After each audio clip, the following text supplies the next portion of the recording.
The broadcast is now starting. All attendees are in listen-only mode. Hello and welcome to our webinar. My name is Brad Gerlach and I'm the Director for the Western Center for Metropolitan Extension and Research. The center was established by the Western Extension Directors Association with funding from the extension programs of the University of Alaska Fairbanks, the University of California, Colorado State University, University of Idaho, Oregon State University, and Washington State University. It is hosted by Washington State University. Before we begin today, we'll give you a brief technical orientation to the webinar. You can toggle between full screen mode and off of full screen mode using this button here. It's recommended that you shut off all other programs you're running during the webinar and you can toggle back and forth. This orange arrow will open and hide your control panel, and through the control panel you can ask questions in the question pod. For the interest of time, we're going to hold questions until the end of the presentation, but again, you can ask them at any point during the presentation. This presentation is being recorded and will be made available online after the webinar. Following the webinar, there will be a brief electronic evaluation, and we hope that you will fill that out. The Western Extension Directors established the Center to increase the internal capacity of Extension's programs to address metropolitan issues and to elevate the stature and value of Cooperative Extension to external metropolitan audiences. The overarching goal of the Center is to help Extension better align programs with the needs, issues, and interests of their metropolitan constituencies. The Center's goals and priorities are accomplished through both professional development and applied research activities. It is the belief of the Center that for Extension professionals of the future to be successful, they need to have project development and management skills, multicultural, multilingual capabilities, the ability to work through intermediary organizations, the ability to relate cross-generationally, especially with 25 to 34-year-olds, the ability to evaluate program impacts within the context of multi-stakeholder collaborations. The Center accomplishes this through workshops, staff exchanges, and webinars. The Center has a two-pronged applied research agenda to identify best practices and organizational models for metropolitan extension, and to explore emerging metropolitan issues where land-grant universities can contribute to decision-making and policy development. Before we begin today's webinar, we want to find out a little bit about you and the audience.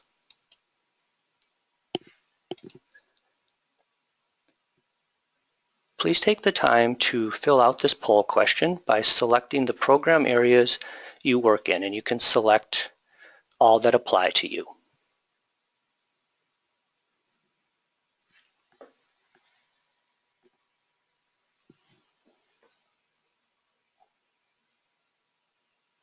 Okay, we're going to go ahead and close the poll here.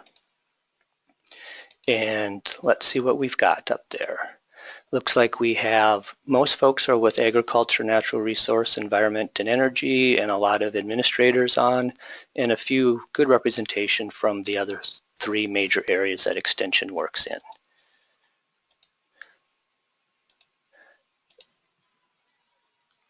Our next poll question is, what is your primary role within your organization? Do you do program planning, implementation, and/or delivery, county director, program unit director or lead, upper administration, or administration in general, or development? And you can only select one of these.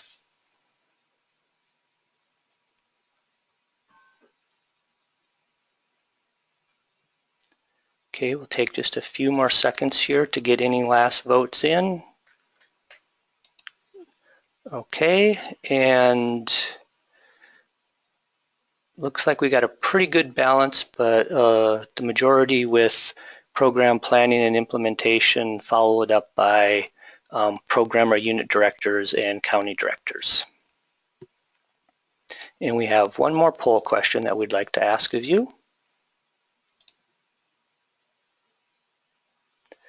What is your position within your university? Are you a faculty member who's in permanent status or tenured or in that track? Are you a faculty member on a non-tenure track appointment? Are you professional staff? Are you a volunteer? Or do you work for something besides a university? And take just a couple more seconds here to finish out.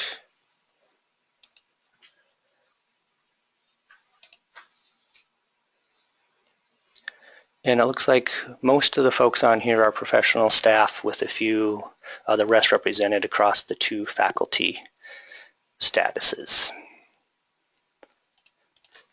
So now we want to get to our presentation. And today's presentation is Successful Urban Programming, Building from the Traditional Base. Kurt Molten is professor and county director with, let me get the screen back up. So Kurt Molten is a professor and county director with Washington State University, Snohomish County Extension. A veteran of Extension urban programming for WSU, Kurt started his career working with farmers to set up on-farm and farmers markets. His programming moved on to address water quality issues, youth development through technology, natural resource topics including low-impact development and climate change, and community and economic development in post-disaster situations. As a county extension director, he has led extension programming in the 3 largest counties in Washington State, all situated on the Puget Sound in Western Washington. Kurt, welcome to the webinar. And let's flip you over to your presentation.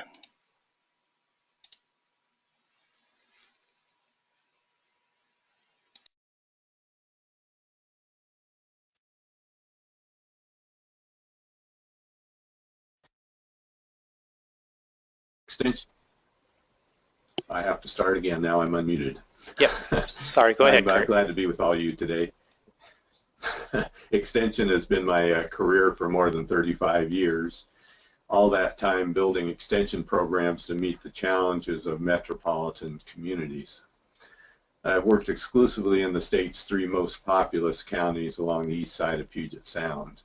The Snohomish County Extension Office is the largest in the state, supporting 7 faculty positions, a total of 32 staff, 13 WSU student interns, and more than 1,000 trained volunteers.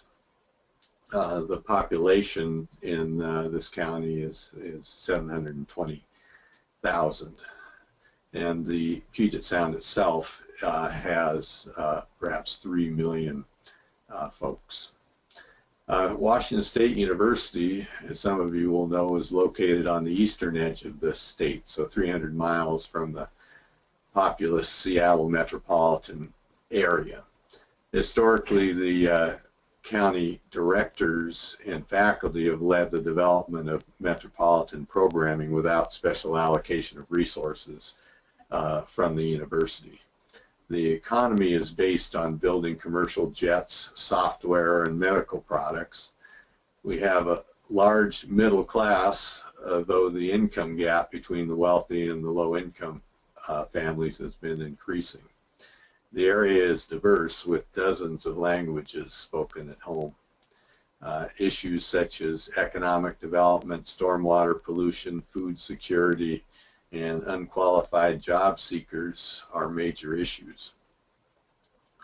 A majority of local, state, and federal legislators in the state hail from the Puget Sound area, so extension can have a major influence on the image of the university by its funders. Why this new model? Extension is often viewed by critics as old-fashioned and focused within itself. Extension programs are shrinking when measured against population growth. Our programs are usually unknown in many minority communities. We are often not leading on issues in the community. Also, county offices can be viewed as islands because they are not well connected to the university base. Extension is not the only game in town. Snohomish County has 19 cities and is a member of a regional government association, and there are many nonprofits with similar programs to ours working in the community. Unlike many rural counties, extension staff and volunteers in metro areas can be considered less essential for carrying out county programming. County and city governments tend to have large and professional staff. Many staff members have advanced degrees. Elected officials use program initiatives to demonstrate their work to the general public. Since elected officials also make funding decisions for extension, these initiatives can be the best opportunity for extension to increase funding. County governments are squeezed by the needs of the criminal justice system. Often 3/4 of their general fund dollars are going towards criminal justice programs. And university budgets are pinched by the state's need to fund human services and the K-12 school system.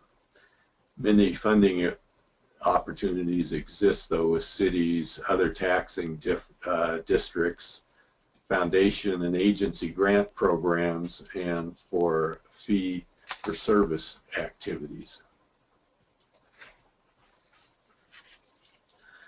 So what is my model?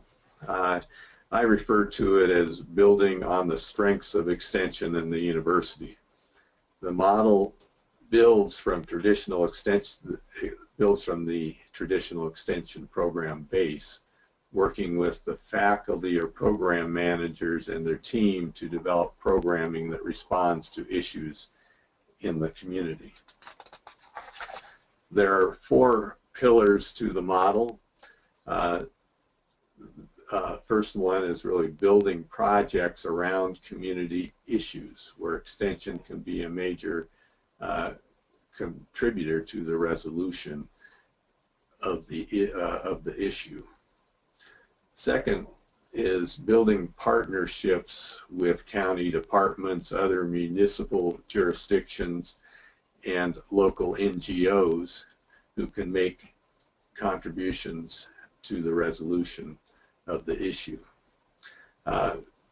Building the infrastructure in the county office to support contract work so people are not overwhelmed managing, or program people aren't overwhelmed by managing budget or personnel details. So that's the third pillar. Fourth is building relationships with faculty and centers within the college, within colleges and the university that can contribute to successful outcomes in the community. So, building from where you are now, we're essentially starting with our extension base. And here are some examples of what we have done, and perhaps they could be useful to you. Our traditional programs that support commercial agriculture are still essential. However, metropolitan consumers want to be engaged in agriculture through local food initiatives such as food hubs, farmers markets, urban farming, and food gardening. To help meet this need, we requested and received county funding to add a workshop coordinator, and that workshop program also brought along fee-for-service revenues, which have helped us out.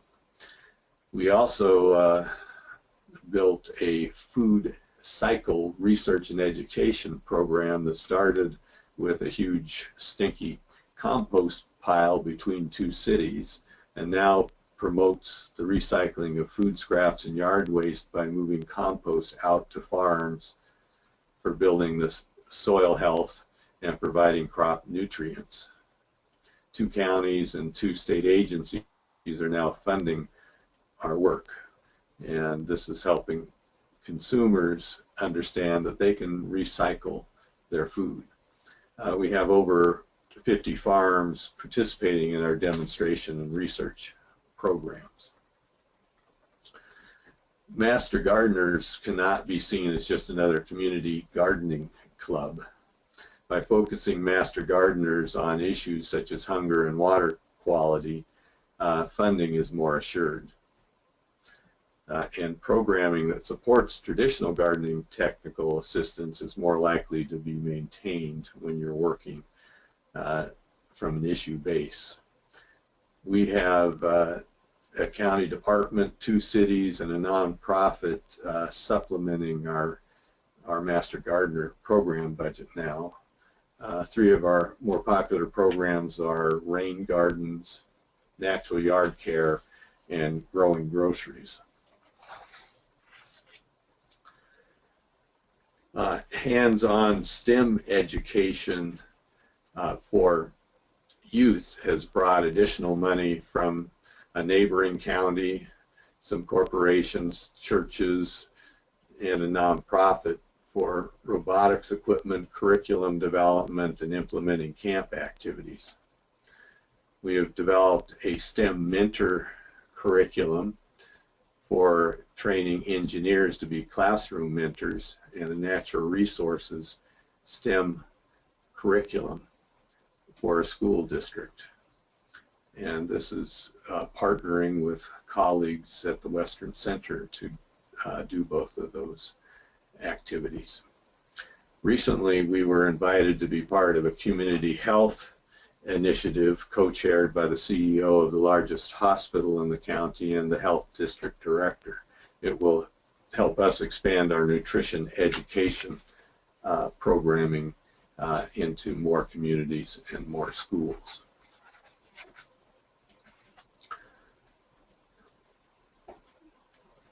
So in the natural resources area, we used a local match that WSU required for a faculty position.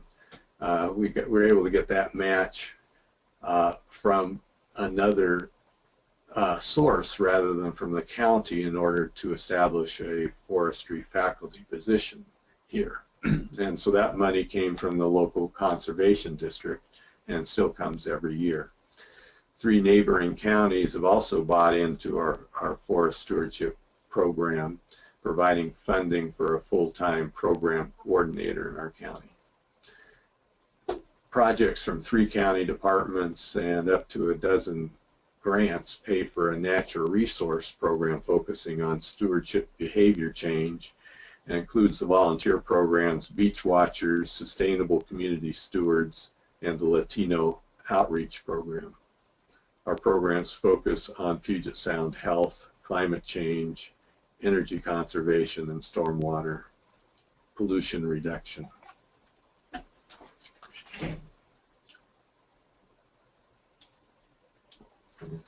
Our community and economic development program currently focuses on 2 communities recovering from a landslide disaster. It is funded primarily by grants and donations. It has strong ties into Extension with team members from across the state. One of the partners is the Department of Human Development on campus and its youth trauma research. We have funding from 4 departments for our student internship program, which stipends WSU students from these impacted communities to work in local agencies during the summer. Our composites lab on campus is working with timber interests to develop new wood products that could help rebuild the suffering timber industry. The ability to marshal our resources to respond to disaster recovery has received accolades from the community, and it definitely demonstrates the ability of Extension to reach into the university and bring resources out into the field. Volunteers are key in a lot of counties. Volunteers extend our visibility and reach into the community. We do clinics, special events, and festivals using university branded materials. Half of our 1,000 volunteers are doing youth development. The other half focus on environmental stewardship. Traditionally, our stewardship volunteers have been mostly retired, but we are trying to move that demographic to a younger age for long-range health of our programs. Our volunteers receive a base training in a subject area based on WSU curriculum, and then a more specialized training related to local issues and priorities, and that prepares them to work on our behalf in the community.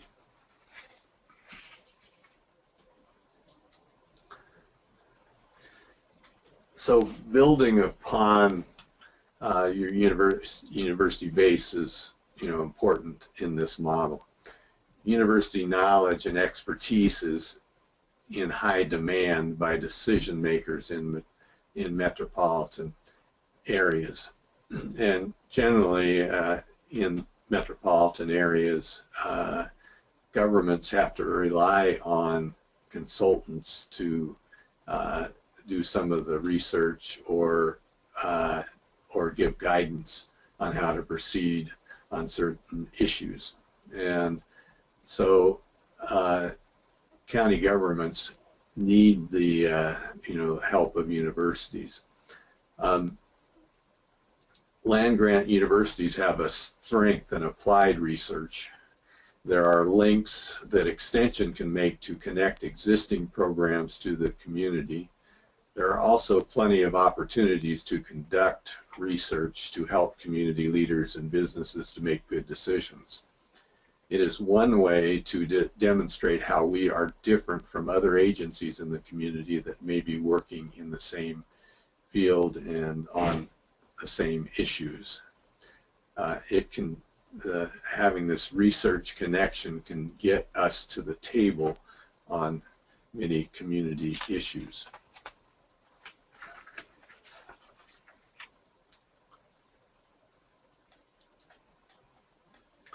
WSU Extension is partly funded. WSU Extension is partly funded from student tuition dollars at the moment. By creating ways for university students to be engaged in our programs and promoting degree programs that relate to our community programs, we demonstrate to our colleagues on campus and to our community members the breadth of land-grant resources. We currently have 14 WSU student interns working with us this summer in the community, funded by 4 different colleges on campus. Last year, 2 interns organized a fundraising banquet on the Pullman campus that brought in $15,000 for a project in the county. So students as well as campus faculty can be resources in your local community. Local extension faculty and other types of program leaders should have expectations to conduct or use research in their programs. Again, the research component demonstrates how we are different than other agencies and programs in metro communities.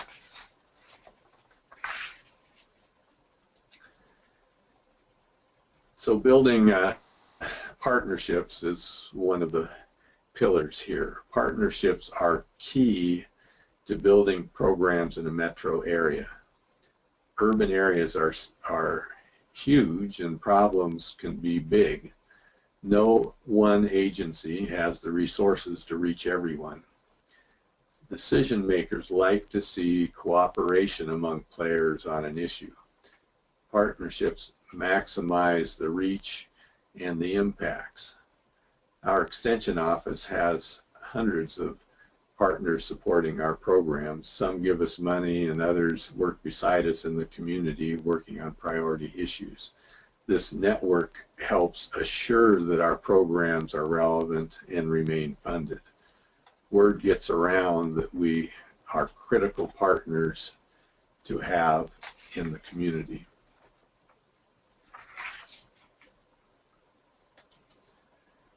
So I'm one slide behind, sorry for that. Being a statewide organization Extension can nimbly cross county lines and lead regional initiatives. There are always big regional issues in metro areas. Making sure that the university has a role in relevant issues is a role that Extension can play. Our STEM Mentor program grew out of a regional effort to keep Boeing building their next generation aircraft in the area. Extension has a role in building the pipeline for new engineers.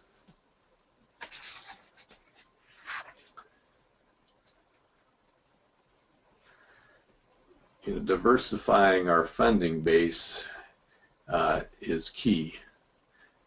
Traditionally, county government has been our local partner. However, cities and special districts such as schools, hospitals, conservation districts have increasing revenues, are increasing their revenues faster than county government. County budgets have been dominated by criminal justice funding. By taking the initiative with other jurisdictions to share in extension funding, the county will appreciate that effort. We create interlocal agreements between the county and local jurisdictions, so the money flows to the county then into our local extension budget. Each program area has an expectation to generate user fees. Generally, the fees and donations are deposited with the university because the university has an easier flow-through system for those monies.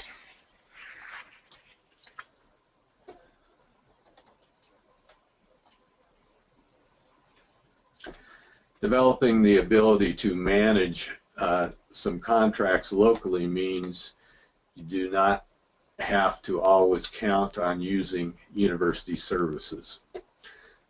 Also, the overhead cost can be less. Our city contracts are between the county and the city. We have internal contracts with county departments as well.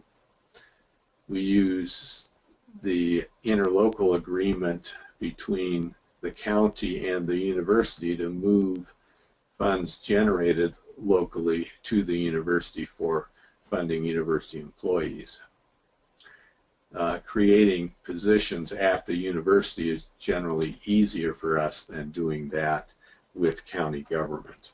So we like to be able to move the money we generate locally to the university and then expend it from there. At times we partner with eligible local non-profits in submitting a grant proposal, then they set up a contract with the university or the county. Sometimes an organization will make a donation to the university foundation on our behalf instead of pursuing a contract. Having local staff to help set up these arrangements following university and county policy is very helpful.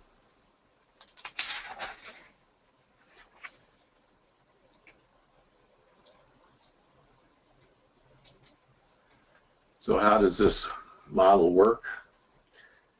Well, the county director in this model is, the county director is best used working with community leaders.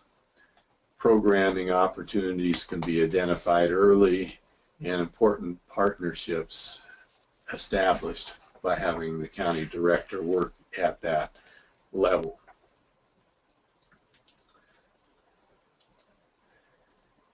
The model builds on the traditional program base of extension by involving existing staff teams in developing new opportunities. We want them to learn how to prospect for new opportunities. Also, money talks. As you know, we have expectations internally to generate dollars to support our program. Meeting and working with county leaders builds confidence and builds relationships for future programming opportunities.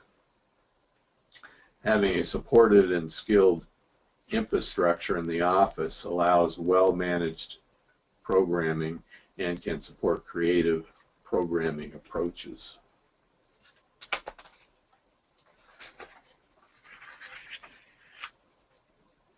Having a menu of ways to contract and fund programs is important to meet the desires of funders and partners. The university grant management system works well a lot of times. Staff is often very experienced, policies are clear, and they have financial staff to help manage and report on project budgets. Often funders want the stamp of the university on their projects, so it is wise to put projects through the university grants department. On the other hand, other funders may not want to pay overhead or want to work locally. Then working through the county extension office can be best.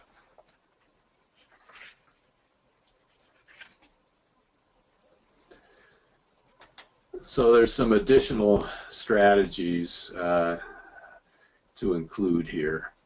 One is to hire traditional or strategic thinkers.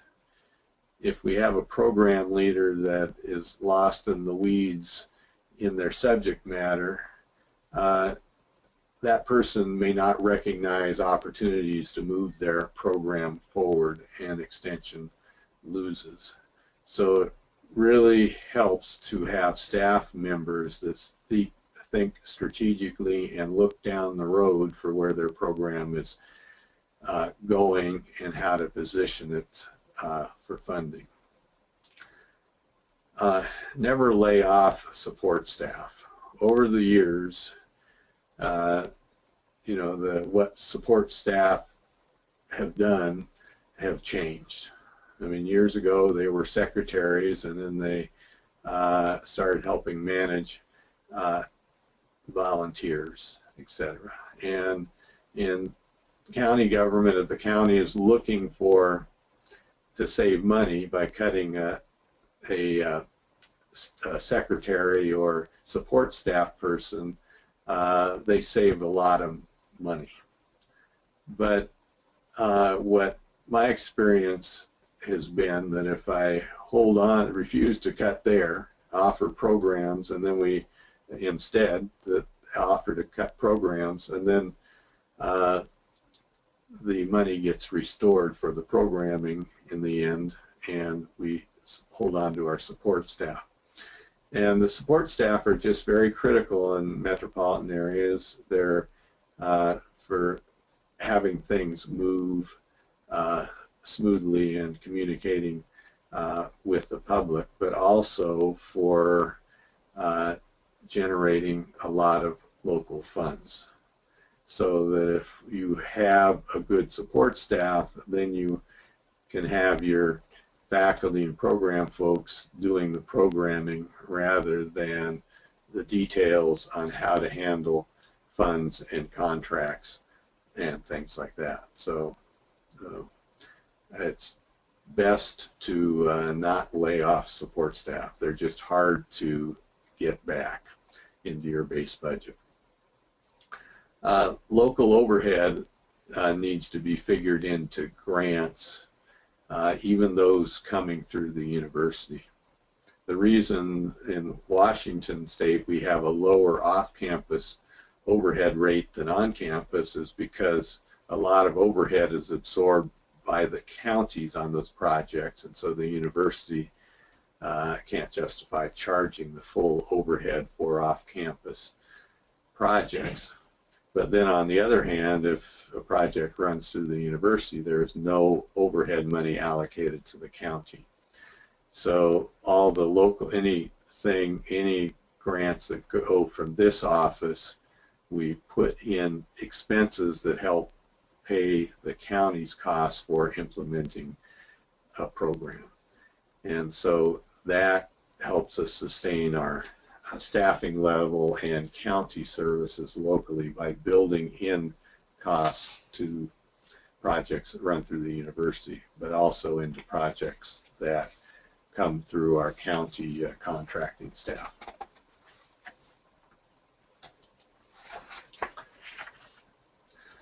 So outcomes for this county from using this model. We have stayed at full staffing through the Great Recession, while most other county extension offices have had to reduce staff. The local contribution to the cost of WSU Extension programming in this county is over $1 million. We have contracts with 3 cities, a conservation district, 2 county departments, a ranger district, as well as other local organizations. We receive regular donations from local human services, natural resource, and agricultural industry firms to support programs. This is in addition to the grant contracts that we run through the university. But as a consequence of being able to preserve and bring in additional resources, a WSU Extension is much more visible than it would otherwise be in the community. And we are a requested partner in many developing projects. So just before we go into questions, I just wanted to review the pillars of this model. One is that we're building projects around community issues, not internal needs. We're building partnerships throughout the community. We're building the infrastructure in the county office to support growth of the program. And we're building relationships and opportunities with faculty and centers within our own college and the university. So let me turn it over to Brad now to facilitate questions. Great. Thank you very much, Kurt. That was a very interesting presentation, and I'll remind folks that you can enter questions in your chat pod, and if your menu has shrunk back down, use that orange arrow to expand it and enter your questions there. We do have one question here. What was your strategy for beginning the transition to this model? Did you focus on specific programs, or did you follow opportunities? In other words, how did you start? Well, first of all, the start was really converting over to issue-based programming. So that was really the key. And for me, I started in my own area of expertise, which happened to be agriculture. I'm an agriculture economist by training, but worked in the agriculture arena for the early part of my career with Extension. And so definitely this has all been built kind of with starting with emphasis in one area, and then once I get something going there, I'll move my emphasis to another area. Just being a county director, because I have faculty that lead these program areas, I'm able to be flexible in my time and move on to other opportunities or issues. So the fact that I've had that ability has allowed me to implement this model a bit at a time. Okay, that last part of your answer there feeds well into one of the other questions that have come up is, do you have actual programming responsibility as part of your job description, or are you solely administrative responsibilities? And if you have both, what is your percentage and how do you maintain a program aside from your administrative responsibilities? Yes, I do have a program area. Currently it is community and economic development, so I'm part of that issue, or part of that unit. Within WSU, we have these 3 program areas, the agriculture and natural resources, youth and families, and then the community and economic development. So that's where my programming is. So I do have that responsibility, but again, I tend to be leading a program, but there's other folks involved in implementing it. So I try to provide some leadership, but I'm not always the one implementing that program. So for example, I still have a farm management program, but I have a principal staff member that I fund through grants that I write. So she's the one doing the curriculum development and the implementation in the community and the coordination, a lot of the coordination statewide on that program. So I do have programming responsibilities there. I find it very difficult for me personally to do the scholarly work there, and that's the challenge to my time. Percentage-wise, I can't tell you the exact percentage. A couple years ago, the university decided I was 25 or 30% administration, and that was not the case. Right now, I believe they tell me I'm 60%. Should take 60% for administration and 40% for the program area. So yeah, so it is. I enjoy programming, but I don't have as much time as I'd like to be able to do it. Okay, the next question we have here is, can you explain more about how you use tuition funds in Extension? Does it come direct to the offices that house the interns or through the state extension office?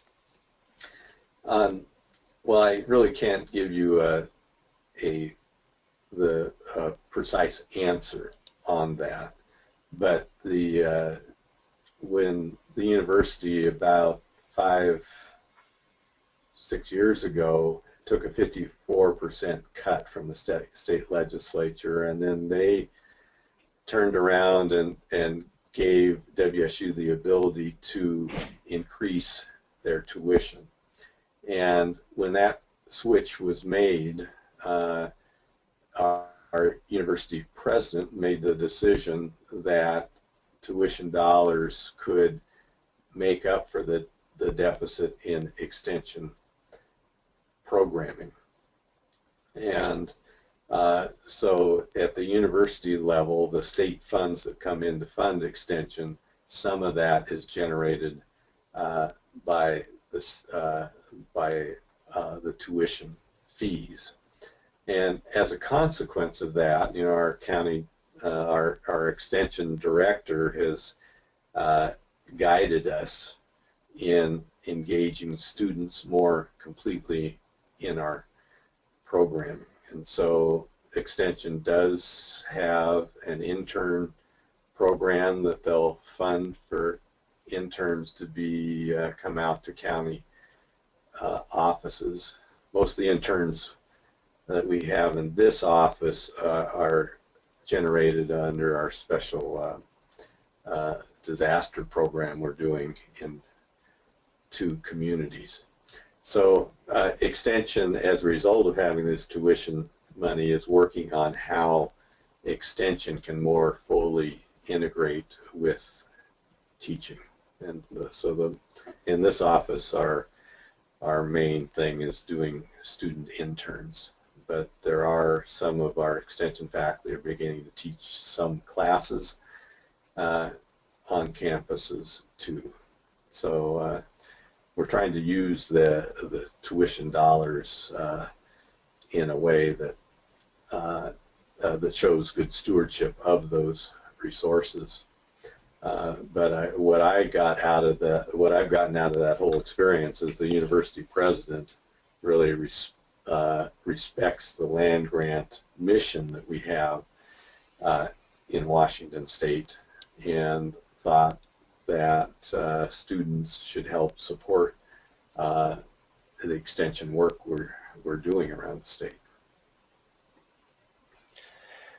Okay, I'm going to kind of combine a couple of questions here and let me know if it's a little hard to follow. So As a county director, are you responsible for finding all of the partnership opportunities, or do your faculty and staff also take leadership roles?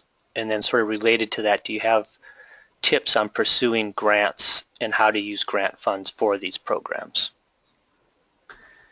Yeah, well, definitely in a county this size, we need our faculty and program managers to be taking the lead in developing relationships.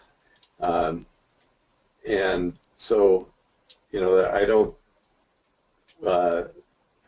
pretend to represent the 4-H program or the natural resources program when I'm out there. They're the leaders of it, but the doors get opened easier for me than for them in upper leadership in the county.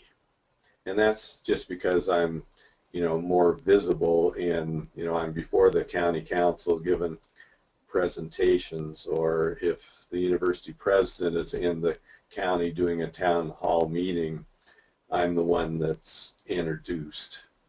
And so I get invited into situations, and then I can help articulate how Extension can contribute to a project. And then I'll bring in the faculty member. And what this has done is kind of broadened the networks that the program leads have, and so that helps them going down the road. So I'll initiate a contract and be with the city, for instance, doing rain gardens, and then staff will continue that contract and modify it as needed, and so they keep it going. So I'm less involved in keeping a contract going. And Brad, what was the second part of that?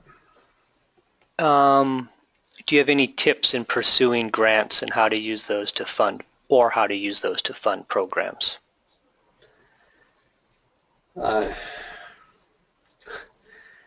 Well, yes and no. I mean, when you get what I find helpful is when I go into a new project area, other folks are recommending funding opportunities to me that I haven't heard about. And so often that's how we get onto a funding source for a project. And at the same time, the partners that may point this out have always been looking at things from their perspective. And when you bring in a new partner like a university, we have a different perspective on how we might tackle things. So what it ends up doing is generating some new ideas that are more apt to be funded than if one of our partners wrote the grant or we wrote the grant. So we come up with a creative approach jointly that brings in the funding. So, for me, so a tip would be, working with your partners, seeing what sources they see out there for funding, and then jointly make decisions on which source we go after and how we articulate the issue and design the program. Okay, another question that's come in here is, it sounds like you've developed a lot of connections within your community. How long did it take you to establish those connections, and what would you recommend in terms of hiring new county directors, in terms of what skill sets, or how do they go about making connections with all the potential partners? Yeah, well, relationships are very important. I mean, my career, I was started off 14 years in King County, which is the large urban county surrounding Seattle, and I was just, I learned when I was there all about the various systems that existed within county government and city and things like that. I took that and I moved down to Pierce County, which is a similar size to Snohomish County, but I was only there for 5 years. And in those 5 years, it was difficult to establish all the relationships that I really needed there. And so I've had the luxury of being in Snohomish County for, I'm not counting, but more than 15 years, I think. And so what's happened is the relationships have really built over time. And what happens is that they start snowballing at some point, so the new relationships come much faster once you're established in the community and you have the credibility of key leaders. So there is definitely relationships are really help, but they don't necessarily come instantly. And personally, I'm not. I'm more a contemplative type of person. So if I was a little more outgoing and initiated conversations better, I probably could get down the road faster. And so as far as looking for a county director, somebody that is good at establishing relationships, and somebody definitely has to be good at following through to make those relationships last, is important, because you just need to be out in the community. You need to be visible. You have to have credibility there. And in my case, I mean, when you have a large extension office, you have to have your office behind you too. So you need to pay attention and with relationships internally, not just externally, because you want to take the office along with you, because you need to have success in what you deliver. You have to have outcomes, and if somebody's not working within your office, you may fail on some projects. So somebody who can really develop the relationships and have credibility is really important. And then I did mention strategic thinking. That is very helpful in a leader. So for example, here in Washington State for a lot of years now, we've had something called the Growth Management Act. And people think of that, how it's directing counties to develop. And it's trying to protect resource lands and agriculture lands and create more density. But so people know of that. But one of the factors behind the scenes of that is it is encouraging cities to take on the services for the community, and encouraging cities to annex county land that's developing.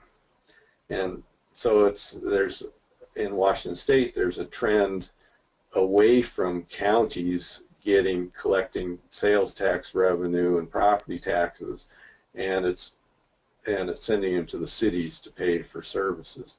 And the staff doing program work don't really know that. They think of the Growth Management Act as kind of a land resource thing, but it's really impacting how revenues are shared in the state. And so there's these kinds of trends that I think that a county director is responsible for seeing, and that helps plan. And so that's why I work more and more with cities. It seems to be a slow process, but I know that Extension in the long run is going to need city money to survive. And so it's looking, strategically at the environment that we're working in and how to guide programs to work in the changes that are coming.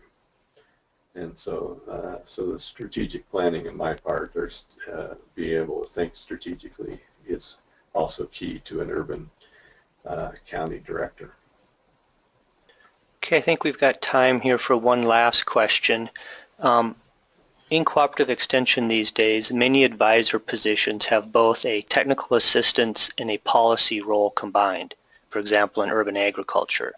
How do you manage that in such a way to support these efforts but are not an activist or an advocate? Well, first of all, I don't personally do a lot of that work, but I do, and my staff understands that division. So all of our faculty have been in front of the county council, sharing their programming, and so they understand, I think, the political process. And WSU, makes it clear what the expectations are when we work with elected officials. So I think, it's not very often that we have staff that get stuck in a situation where they're perceived as advocating for a certain policy. So I think the university here does a good job, and I think county directors, since they do work in that arena, need to make sure their staff know how to walk that line. However, I personally think that there is a much bigger role Extension can play in policy development by doing the research that goes into developing those policies. And though my office hasn't done a lot of this work, I feel that it's a legitimate role for Extension to do. So I'm an advocate for it, but I can't say that I have a lot of personal experience actually walking that line, developing policy and then walking that line of how to keep it away from having perceptions, creating perceptions that we may be biased in what we're promoting in the community. Okay, I think we're going to have to stop our questions for there right now. There were a few unanswered questions, and I'll work with Kurt to see if we can get him to write some answers, and we will post those to the website. So I want to thank everybody for participating today. Again, this webinar was offered free of charge by support from the university supporting the Western Center.